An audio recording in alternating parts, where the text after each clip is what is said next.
বাংলাদেশের বিভিন্ন জেলায় বয়ে যাচ্ছে তাপপ্রবাহ, আর এই তাপপ্রবাহের মধ্যেই চোখ রাঙানি দিচ্ছে ঘূর্ণিঝড় রেমাল।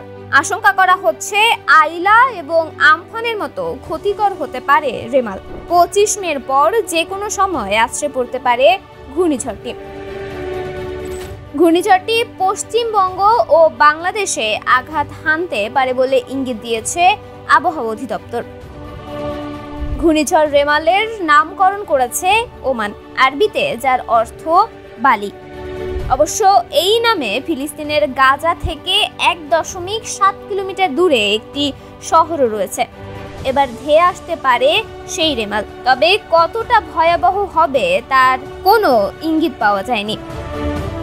আবহাওয়া অফিস জানিয়েছে, ঘূর্ণিঝড় তৈরির জন্য সাগরের পানির তলার তাপমাত্রা 26.5 ডিগ্রি সেলসিয়াস হতে পারে। বর্তমানে বঙ্গোপসাগরে এই ধরনেরই তাপমাত্রা বিরাজ করছে।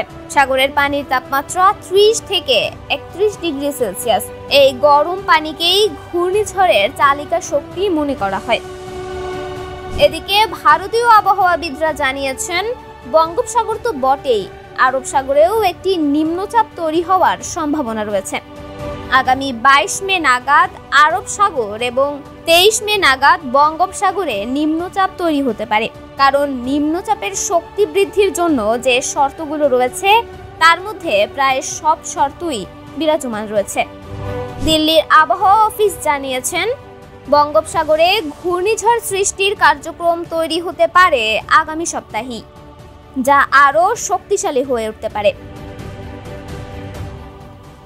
তন্নি শিকদার, দৈনিক সকালের দুনিয়া।